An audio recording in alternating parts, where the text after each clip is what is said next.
Howdy, hi everybody. Now this is a Christmas story that I mentioned that I would be reading. It's William Dean Howells. It's Christmas Every Day and Other Stories. It's from 1892. Now that means cars, planes, uh, telephones, radios obviously did not exist yet. Uh, the story doesn't have explosions or the fast pace that you run into in the television and movie era. So I thought it was a rather cute story. Wrapping paper didn't exist yet. People used tissue paper. And let's see, Turkish paste is made from starch. And originally, rose water was the flavoring because you didn't have your citrus flavors or all that. So it's a bit like gumdrops, only a lot more delicate. So, but it's just an old time Christmas story, and take it for what it is.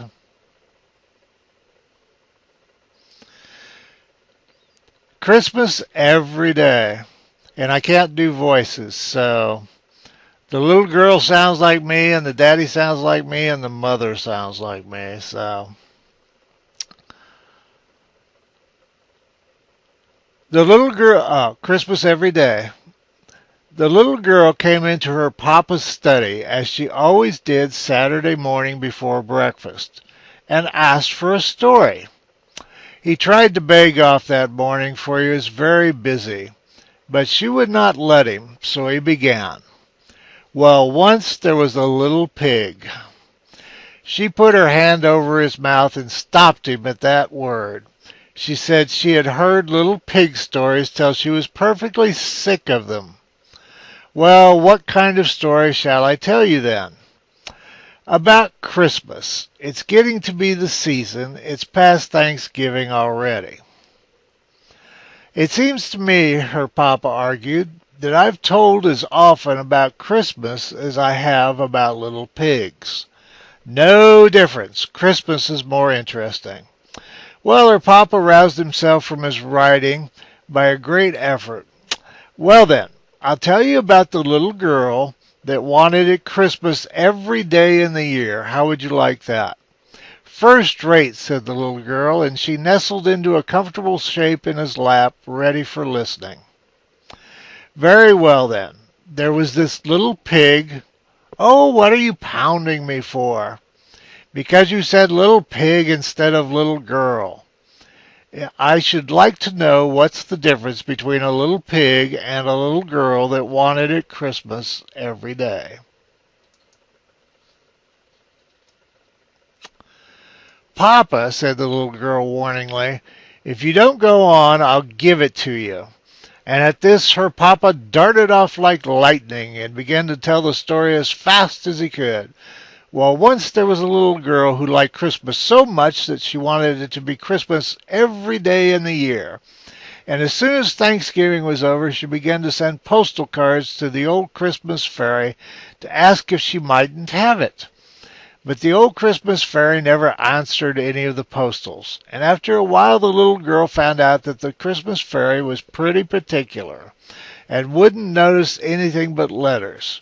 Not even correspondence cards in envelopes, but real letters on sheets of paper and sealed outside with a monogram or your initial anyway. So then she began to send her letters, and in about 3 weeks or just the day before Christmas it was, she got a letter from the Christmas fairy saying she might have it, Christmas every day for a year. And then they would see about having it longer. The little girl was a good deal excited already, preparing for the old-fashioned once-a-year Christmas that was coming the next day. And perhaps the Christmas fairy's promise didn't make much impression on her, as it would have made at some other time.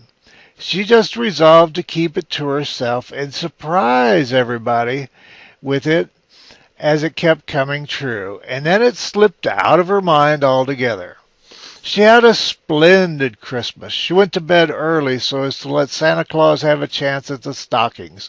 And in the morning she was up the first of anybody and went and felt them and found hers all lumpy with packages of candy and oranges and grapes and pocketbooks and rubber balls and all kinds of small presents, and her big brothers with nothing but the tongs in them, evidently the coal or the fireplace tongs, and her young lady sisters with a new silk umbrella, and her papas and mamas with potatoes and pieces of coal wrapped up in tissue paper, just as they always had every Christmas.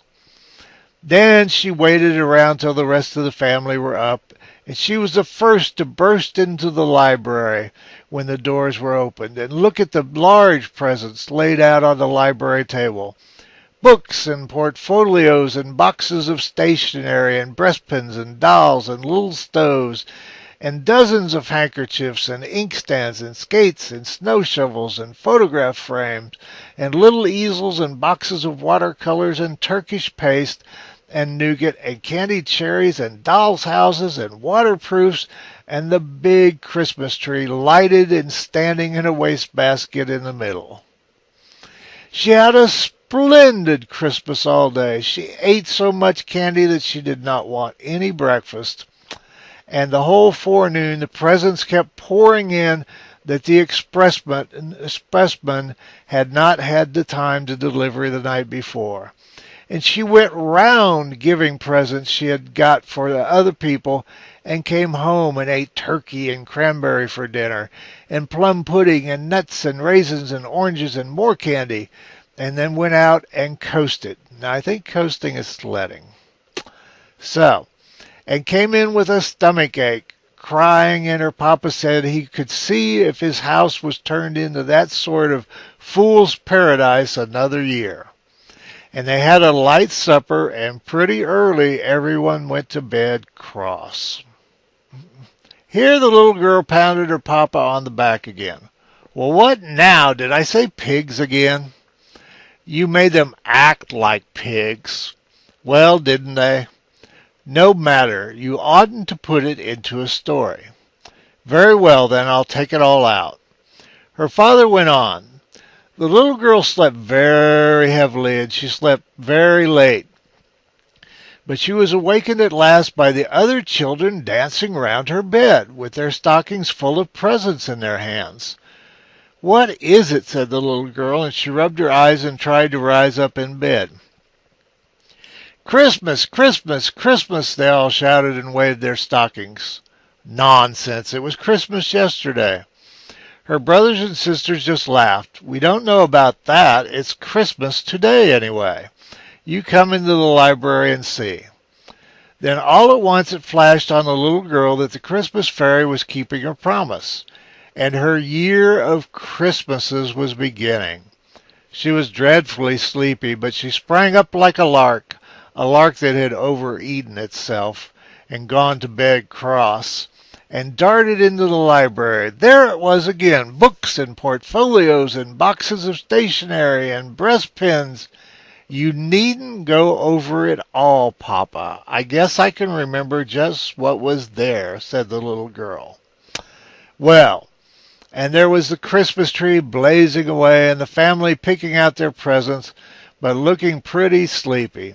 And her father was perfectly puzzled and her mother ready to cry. I'm sure I don't see how I'm to dispose of all these things, said her mother.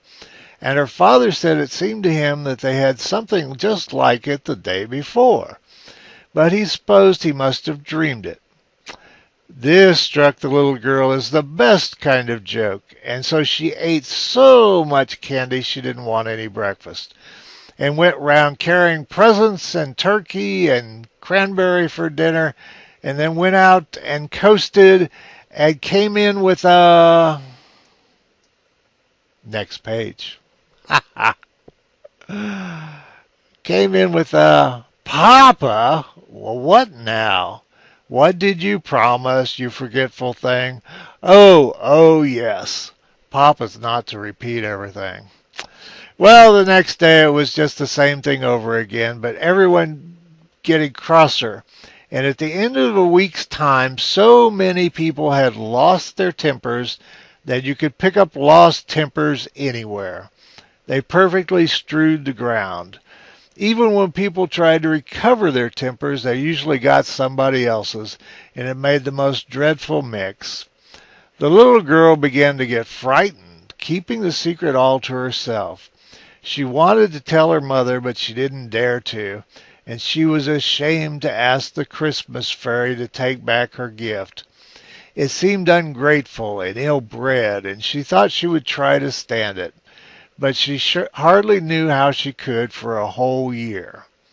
So it went on, and it was Christmas on St. Valentine's Day and Washington's birthday, just the same as any day, and it didn't even skip the 1st of April, April Fool's Day, though everything was counterfeit that day, and that was some little relief.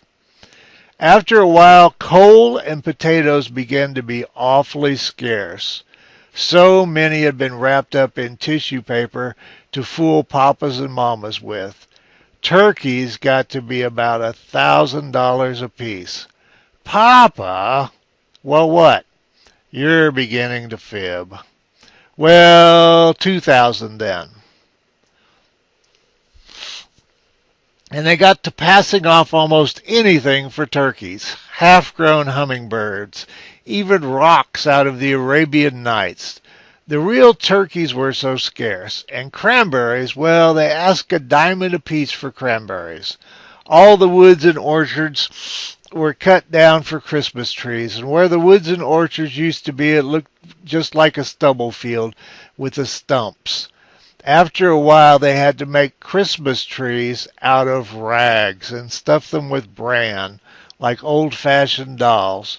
But there were plenty of rags because people got so poor buying presents for one another that they couldn't get any new clothes. And they just wore their old ones to tatters.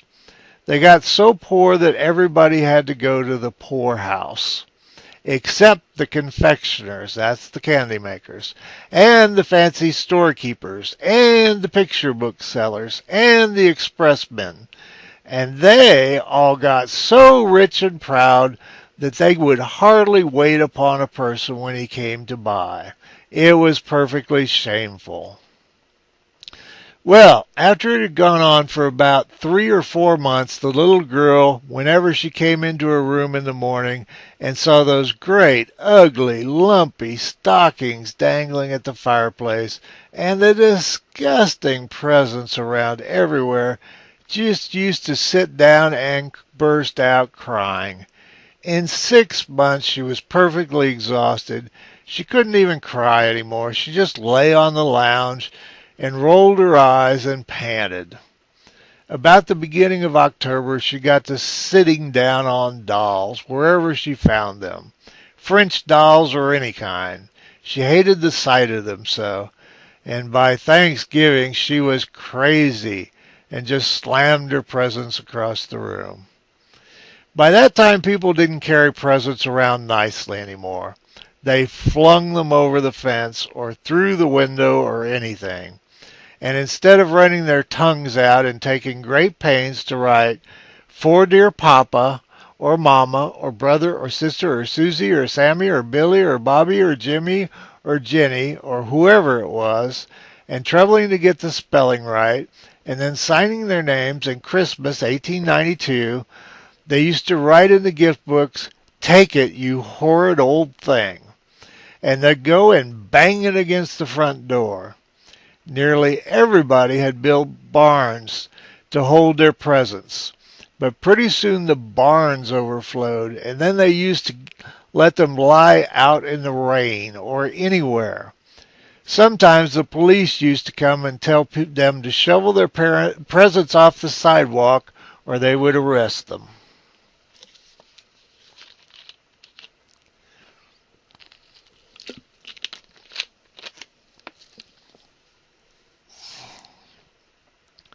"I thought you said everybody had gone to the poorhouse," interrupted the little girl. "They did go at first," said her papa, "but after a while the poorhouses got so full they had to send the people back to their own houses. They tried to cry when they got back, but they couldn't make the least sound." "Why couldn't they?" because they had lost their voices saying Merry Christmas so much. Did I tell you how it was on the 4th of July? No, how was it? Said the little girl, and the little girl nestled closer in expectation of something uncommon. Well, the night before, the boys stayed up to celebrate, as they always do, and fell asleep before 12 o'clock as usual, expecting to be awakened by the bells and cannon. But it was nearly 8 o'clock before the first boy in the United States woke up, and then he found out what the trouble was. As soon as he could get his clothes on, he ran out of the house and smashed a big cannon torpedo down on the pavement. But it didn't make any more noise than a damp wad of paper. And after he tried about 20 or 30 more, he began to pick them up and look at them. Every single torpedo was a big raisin. Then he just streaked it upstairs and examined his firecrackers and toy pistol and $2 collection of fireworks, and found that they were nothing but sugar and candy painted up to look like fireworks. Before 10 o'clock, every boy in the United States found out that his 4th of July things had turned into Christmas things, and then they just sat down and cried. They were so mad. There are about 20 million boys in the United States, so you can imagine what a noise they made. Some men got together before night with a little powder that hadn't been turned into purple sugar yet, and they said they would fire off one cannon anyway. But the cannon burst into 1,000 pieces, for it was nothing but rock candy, and some of the men nearly got killed. The 4th of July orations all turned into Christmas carols, and when anybody tried to read the Declaration of Independence, instead of saying, "When in the course of human events it becomes necessary," he was sure to sing, "God rest ye merry gentlemen." It was perfectly awful.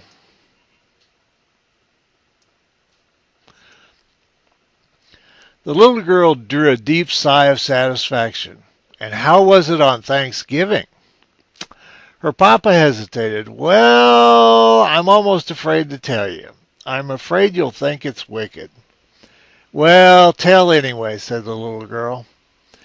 Well, before it came Thanksgiving, it had leaked out who had caused all the Christmases.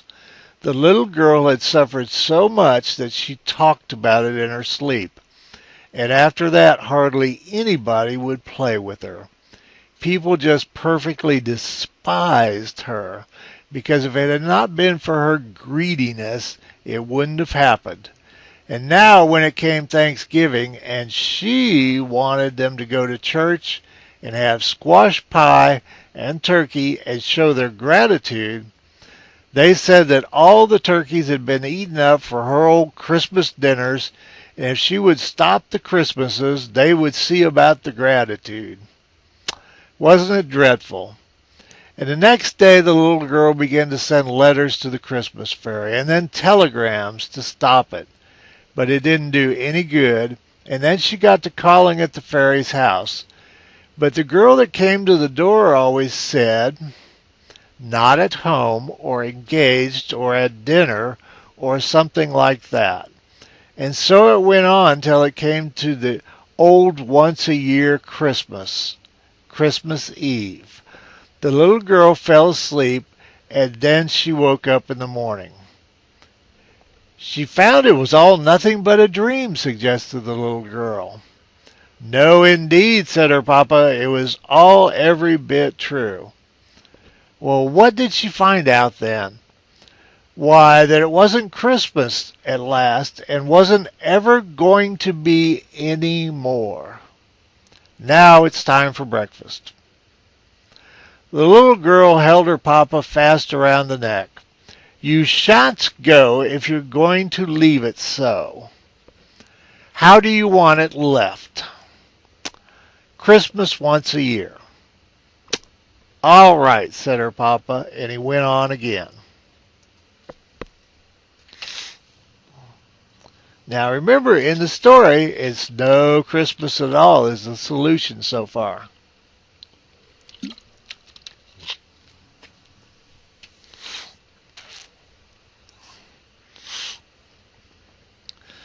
Well, there was the greatest rejoicing all over the country, and it extended clear up into Canada. The people met together everywhere and kissed and cried for joy. The city carts went around and gathered up all the candy and raisins and nuts and dumped them into the river.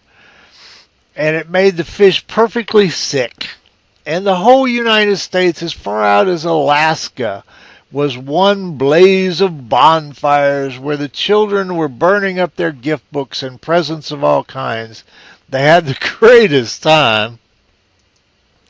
The little girl went to thank the old Christmas fairy because she had stopped its being Christmas, and she said she hoped she would keep her promise and see that Christmas never, never came again.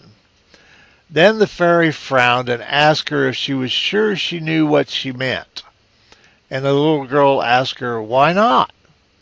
And the old Christmas fairy said that now she was behaving just as greedily as ever, thinking just about herself, and she'd better look out. This made the little girl think it all over carefully again, and she said she would be willing to have at Christmas about once in 1,000 years. And then she said 100. And then she said 10, and at last she got down to 1. Then the Christmas fairy said that was the good old way that had pleased people ever since Christmas began. And she agreed. Then the little girl said, what are your shoes made of? And the fairy said, leather. And the little girl said, bargain's done forever. And she skipped off and hippity-hopped the whole way home. She was so glad. How will that do? Asked Papa. First rate, said the little girl. But she hated to have the story stop and was rather sober. However, her mama put her head in at the door and asked her papa, are you never coming to breakfast? What have you been telling that child? Oh, just a moral tale. The little girl caught him around the neck again. We know. Don't you tell what, Papa? Don't you tell what? And that is our little story. Like I said, it doesn't have explosions, fireworks, car crashes, or 5,000-mile-an-hour chases, but I thought it was rather cute. So anyway, you all that celebrate Christmas, and I imagine anybody that doesn't has bailed out long ago, you have a Merry Christmas, and I hope you enjoy time with your family, and you all take care of yourselves, and you take care of each other. And we'll be back to gaming. So I would like to do stories sometimes, but I'd like them to do about half this length.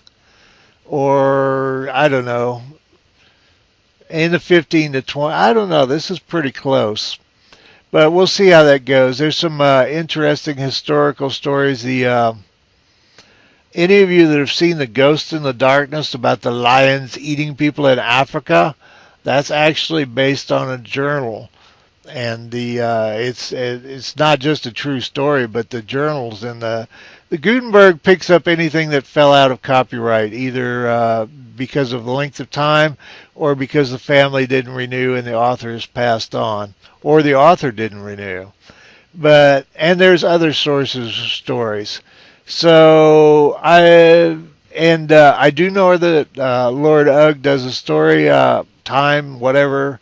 And he and I are friends, and we've talked about it. And the odds of the two of us doing something the same way are vanishingly small. So anyway, y'all take care of yourselves, and I'll see you on down the road. I don't have Chester, but Pie Wacket and I will turn the beast loose here. You can see he's just a bundle of energy. Normally he turns the color of Oops. whatever back. I I tried this with that video on in the background, and it was a horrible distraction. And this darn tree keeps stopping, and I don't want the motor. Yeah, it just did. I don't want the motor to burn up.